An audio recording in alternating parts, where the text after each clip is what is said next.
Saudara dan saudari, Injil kita pada hari ini diambil dari Injil suci menurut Matius bab 6 ayat 1 sampai 6 dilanjutkan ayat 16 sampai 18.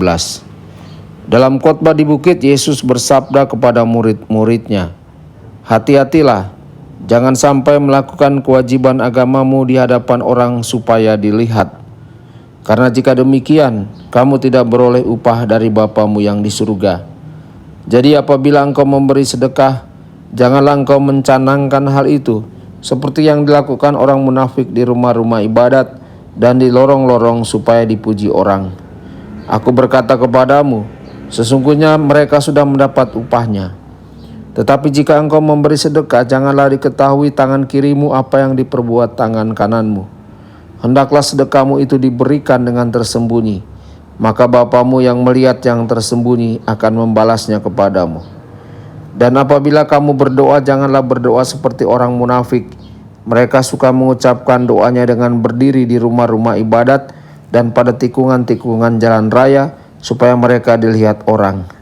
Aku berkata kepadamu, mereka sudah mendapat upahnya.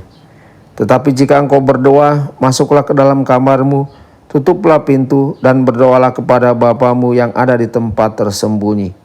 Maka Bapamu yang melihat yang tersembunyi akan membalasnya kepadamu. Dan apabila kamu berpuasa, janganlah muram mukamu seperti orang munafik. Mereka mengubah air mukanya supaya orang melihat bahwa mereka sedang berpuasa. Aku berkata kepadamu, mereka sudah mendapat upahnya.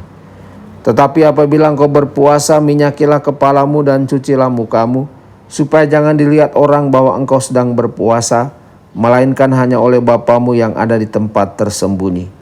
Maka Bapamu yang melihat yang tersembunyi akan membalasnya kepadamu." Demikianlah sabda Tuhan. Terpujilah Kristus.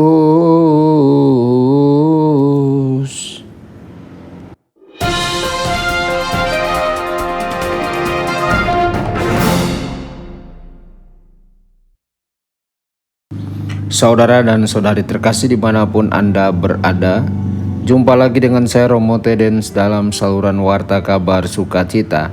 Semoga Anda semua dimanapun berada senantiasa dalam keadaan sehat dan bahagia. Saat kita memulai masa Prapaskah, kita diingatkan akan perlunya melakukan silih atas dosa-dosa kita dan diperdamaikan dengan Tuhan. Setiap upaya untuk membangun kehidupan spiritual yang mengabaikan doa, puasa, dan amal kasih adalah bagaikan membangun rumah di atas pasir. Saudara-saudari, doa memurnikan niat kita dan menghubungkan semua yang kita lakukan dengan Tuhan. Puasa melepaskan kita dari kenyamanan kita dan dari diri kita sendiri. Amal kasih mencerminkan persaudaraan kita dengan orang-orang miskin dari keluarga Yesus, dan mengingatkan kita bahwa kekayaan sejati kita bukanlah dalam hal material, tetapi dalam kasih Allah. Kita semua perlu melakukan pemeriksaan realitas pada kehidupan rohani kita untuk memastikan bahwa kita berkomitmen untuk berdoa, berpuasa, dan beramal kasih. Saudara-saudari, Yesus dengan keras mengkritik orang-orang munafik yang memamerkan karya mereka di hadapan orang lain guna mendapatkan perhatian. Pawai seperti itu tidak ada gunanya guna menyenangkan Tuhan atau menebus dosa-dosa kita. Kemunafikan hanya menambah keberdosaan kita. Dia mendorong kita untuk berdoa secara pribadi, berpuasa dan beramal kasih secara diam-diam tanpa menarik perhatian orang lain atas apa yang kita lakukan. Dengan cara ini kita bisa yakin bahwa kita melakukan semua hanya untuk cinta Tuhan dan bukan untuk cinta diri. Saudara-saudari, mereka yang menunjukkan kesalehan atau kemurahan hati secara lahiriah telah menerima upah mereka di dunia ini, dan mereka tidak menimbun harta di surga.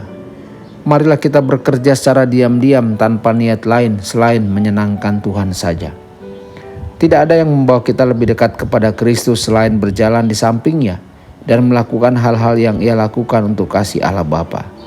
Saudara-saudari, selama masa Prapaskah, Tuhan mengundang kita untuk menyucikan hati dan pikiran kita serta mengembalikan niat kita kepadanya. Pelayanan publik Kristus dijalani setiap hari dalam ketatan penuh kasih pada kehendak Bapa. program Prapaskah kita haruslah mencerminkan ketaatan dan kasih yang sederhana, namun menuntut hal yang sama. Apa yang dapat kita lakukan untuk Tuhan hari ini? Pengorbanan apa yang dapat kita persembahkan yang akan menyenangkan Tuhan? Begitu kita memutuskannya, kita akan melakukannya tanpa diketahui orang lain. Tuhan Yesus memberkati dan menyertai Anda semua. Sabda Allah adalah kebenaran. Sabda Allah adalah kehidupan. Mari kita mencintainya, mari kita menghayatinya. Ya Tuhan yang ku muliakan,